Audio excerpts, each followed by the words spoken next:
cara mengondisikan hati kita sadar. Supaya saat muncul ujian itu, kita merasakan kesadaran bahwa oh ini jalan sukses saya. Allah kirimkan buat saya, bukan buat yang lain. La yukallifullahu nafsan illa usaha. Kalau kita lihat-lihat, masalah tiap orang kan beda-beda ya. Tapi intinya sama kan masalah. Huh? Intinya kepikiran juga kan? Ya kan? Ya, kalau masalah kan nomor 4 ya. Ya kan? Kan berpikir itu ada 4. Ada berpikir, sedikit berpikir, tidak berpikir, pikiranun. Gimana? Masalah itu kan pikiranun kan? Yang dipikirkan kan? Ya semuanya sama, intinya berpikir. Di perusahaan yang besar, yang kecil berpikir. Ya, yang sedang ujian berpikir. Kadang-kadang sama-sama pusing, pusingnya sama, tapi bentuk ujiannya beda-beda. Yang paling menarik itu, ujiannya beda sesuai kadar kita. Gak mungkin level direktur diuji dengan level pegawai bawah misalnya, itu mustahil. Tapi sama-sama pusing juga. Ya, pegawai belum gajian pusing, direktur proyek belum lancar pusing. Pusingnya kan sama kan, tapi wujud ujiannya beda karena sesuai dengan maslahat kita. Itulah la yukallifullahu nafsan illa. Nah, cara mengatasinya bagaimana? Supaya saat diterima itu ada ketentraman dalam jiwa. Dan ketentraman itu melahirkan kesadaran. Oh, ini kan yang saya minta. Gak mungkin ujian ini tiba-tiba muncul di hadapan saya kalau saya gak pernah berdoa. Coba siapa yang pengen kaya, pernah berdoa minta sukses. Terus Allah kasih jalannya, nih lewatin dulu ini. Yang paling aneh kan begini, minta begitu dikabul marah. Kenapa harus saya ya Allah? Kan mana tadi doa itu? Kan kamu yang minta tadi, kenapa ketika dikasih bilang kenapa harus saya ya Allah? Ini kan aneh sebetulnya. Ya? Jelas ya? Nah, supaya menghadirkan suasana itu, solusinya apa? Itulah hadiah Isra Mi'raj. Makanya perjalanan Nabi sebelum Isra Mi'raj itu melalui persoalan-persoalan dulu. Supaya sadar hidup itu nggak ada yang lurus terus. Tidak ada yang nyaman terus. Ya, Nabi itu sebelum Isra Mi'raj itu apa peristiwanya? Diganggu di Mekah. Lalu berharap di Taif itu ada pelindung. Karena Taif itu, maaf, secara landscape itu apa ya? Gambaran kotanya itu lebih maju, ekonominya lebih maju, supaya diharapkan orangnya lebih berpendidikan. Jadi begitu datang ke situ disambutnya baik. Ternyata alih-alih baik, nyampe ke Taif, kalau di Mekah dilempar dengan kata-kata, dituduh, dicaci, dimaki. Ke Taif dilempar dengan batu. Nabi terluka, anak angkat beliau terluka juga Zaid. Istirahat, datang malaikat 2 turun. Ya Muhammad ya Rasulullah, kama qala, ya Rasulullah, mud yadaika ila sama, angkat tanganmu minta kepada Allah supaya kami ini diperkenankan mengangkat 2 bukit untuk menghimpit orang-orang yang telah melukaimu ini. Apa jawab Nabi? Perhatikan kalimatnya. La fa innahum qaumun la ya'lamun. Mohon jangan lakukan karena mereka melakukan itu kepadaku karena belum tahu saja tentang aku. Bukan karena benci. Karena belum tahu. Kalau orang belum tahu diapakan? Diberitahu, bukan dimarahi. Bukan dicaci. Jadi boleh jadi ada yang mencela itu karena belum tahu. Nah, kalau kita tidak merasa harus dicela, ya, dan tidak merasa celaan itu ada pada diri kita, kenapa mesti marah? Jelas ya? Maka apa yang terjadi? Perhatikan doanya. Aw kama qala ilahi ila man taqiluni a ila qaribin yu'dhini am ila ba'idin yu'limuni fa ana radin ma lam taghdab alayya wala haula wala quwwata illa billah. Ya Allah, setelah aku bertugas di sini dan dilempari oleh orang-orang di sini, kemana lagi engkau akan perjalankan aku setelah ini? Apakah tempatnya masih dekat dan aku akan dilempari lagi? Ataukah tempatnya jauh dari sini dan aku akan disakiti lagi? Aku ridha dengan itu ya Allah, selama itu perintahmu sepanjang engkau tidak marah kepadaku. Itu poinnya. Tolong garis bawah ini.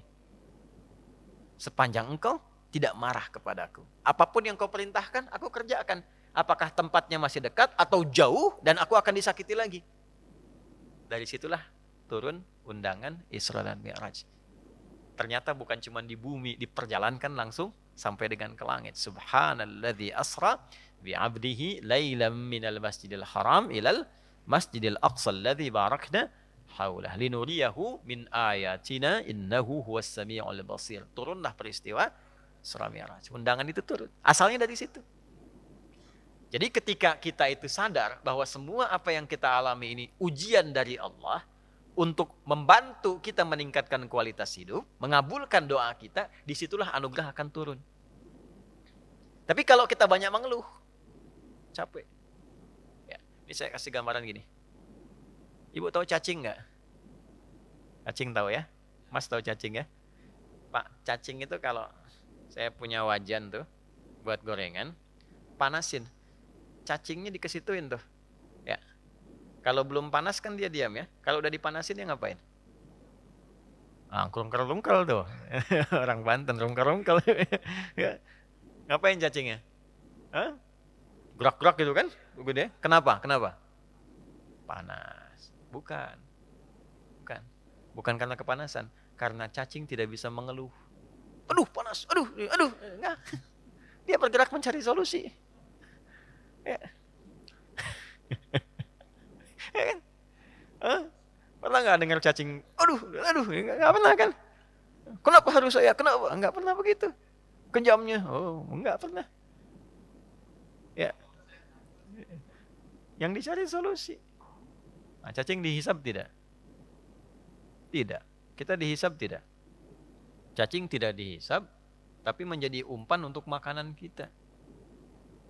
Kita yang sering ngumpanin cacing, tapi nggak belajar dari cacing tuh. Kenapa harus selalu ada keluhan? Yo, cicak. Cicak makanannya apa? Nyamuk. Cicak bisa terbang nggak? Nyamuk bisa terbang. Di mana logikanya hewan yang tidak bisa terbang, makanannya terbang? Tuh. Itu kalau nyamuknya pintar, dia punya akal. Ya, jadi mainan cicak tuh.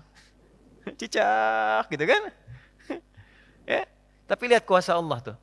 Orang tua kita cuma ngajarin sedikit, cicak diam-diam datang seekor. Kok datang seekor nyamuk? Bukan cicak mendatangi nyamuk, nyamuknya datang. Siapa yang mendatangkan nyamuk ke cicak itu? Apa pernah cicak mengeluh? Tidak mengeluh. Nah, itu binatang. Nah, yang mau saya katakan, mengembalikan suasana itu, Nabi sudah mengajarkan dari peristiwa Isra Mi'raj. Tidak ada orang bebas dari ujian. Tapi kalau kita menyadari semua datang dari Allah untuk membuat kita lebih berkualitas, satu, dan mengabulkan sesungguhnya apa yang kita mohonkan dalam doa, maka turunlah kemudian kenyamanan. Kalau Nabi karena Rasul, karena Nabi Rasul, mukjizatnya Isra Mi'raj, naik buruk, kita nggak mungkin naik buruk. Odong-odong banyak. Delman banyak, tapi naik buruk mustahil. Ya, karena peristiwanya tidak mungkin berulang, maka hadiahnya diabadikan, itulah sholat. Itulah sebabnya panggilan sholat itu bersanding dengan hajat. Karena itu sholat disebut dengan hajat. Kebutuhan. Wasta'inu bisabri was sholat. Kalau punya masalah, terima dulu dengan sabar. Dan lakukan sholat. Nah, jadi asalnya sholat itu diperintahkan oleh Allah lewat Rasulullah untuk menyelesaikan semua masalah kehidupan kita. Makanya dulu orang-orang yang punya hajat, punya masalah, itu melakukan sholat. Nabi Zakaria punya masalah. Diuji dengan keturunan. Rambutnya sudah memutih, fisiknya sudah letih. Maaf, istrinya divonis monopause dan mandul. Secara medis gak mungkin punya keturunan. Maka apa yang diperintahkan oleh Allah? Diilhamkan sholat. Di Quran surah 3, ayat 38 sampai 39. Ya. Hunalika da'a Zakaria rabbah qala rabbi habli min ladunka dzurriyyatan thayyibah innaka sami'ud du'a fanadathu al malaikatu wa huwa qa'imun yusalli fil mihrab annallaha yubashshiruka bi Yahya. Setelah manusia mengatakan enggak mungkin kau punya keturunan, beliau salat. Dalam salatnya beliau memohon, ya Allah, semua memvonis aku tidak akan mungkin punya keturunan, maka aku menyebut namamu yang memberi tanpa punya batasan. Hab namanya. Dari Wahab. Ya Allah, saya minta darimu saja. Karena orang lain mengatakan nggak mungkin. Saya minta darimu yang tidak punya batasan. Engkau pasti mendengar doa saya. Kalau yang pada maha mendengar juga tidak terkabulkan, kepada siapa lagi saya mesti meminta? Maka langsung turun jawaban. Padahal beliau itu masih berdiri dalam sholatnya. Belum selesai sholatnya. Fanadatul malaikatu, turun malaikat. Wahuwa qa'imun yusalli fil mihrab. Sedangkan beliau masih berdiri dalam sholatnya. Turunlah berita disampaikan akan punya anak namanya langsung dari Allah, Yahya. Nabi Musa sholat. Musa itu sholat. Quran surah 20, Thaha ayat 14. Innani anallahu la ilaha illa ana fa'budni wa aqimis salata li dzikri. Nabi Isa sholat. Quran surah 19 ayat 31 sampai 33. Wa awsani bis shalah. Allah memerintahkan padaku untuk sholat. Nabi Ismail sholat. Quran surah 19 ayat 55. Wa kana ya'muru ahlahu bis shalah. Bahkan Nabi Ismail itu meminta semua keluarganya jangan tinggal sholat, jangan tinggal sholat. Itulah sebabnya kenapa sholat itu menjadi yang paling pokok dalam hidup dan tidak ada alternatifnya sampai meninggal. Kenapa? Karena Allah menginginkan semua masalah kita selesai, tuntas. Saat sholat kita minta rukuk, sujud, selesai masalahnya. Zakat itu wajib kalau ada kewajibannya berlaku. Sampai nisabnya, keluar zakatnya. Tapi kalau belum sampai batasnya, nggak ada kewajiban zakat. Puasa itu wajibnya kapan? Ramadan. Kalau tidak Ramadan, tidak wajib, kecuali nazar. Ya. Dan saat Ramadan pun kalau nggak mampu, masih bisa diganti. Kalau tidak qadha, fidyah. Haji wajib nggak? Kapan? Bagi yang mampu. Tapi sholat, semua berlaku, berdiri. Nggak bisa berdiri, nggak mampu, duduk. Waqu'uda. Nggak bisa duduk, berbaring. Nggak mampu berbaring, isyarat. Nggak mampu isyarat, berkedip. Dengan kedipan selama masih sadar. Nggak mampu berkedip, disolatkan. Kan sudah selesai. Ya. Ya, sampai titik akhir tuh. Ya, sampai titik. Kenapa? Karena Allah tidak menginginkan semua hambanya siapapun punya masalah yang tidak selesai. Duduk punya masalah, selesai. Berbaring punya masalah, selesai. Itu masalahnya. Dan tidak ada orang hidup yang tidak punya masalah. Ini subuh kan baru berapa menit tadi kita lewat? 30 menitan. Ada nggak yang nggak punya masalah sekarang? Nggak ada. Nanti subuh ke zuhur pasti punya masalah lagi. Kalau sholatnya benar, selesai. Itulah asalnya.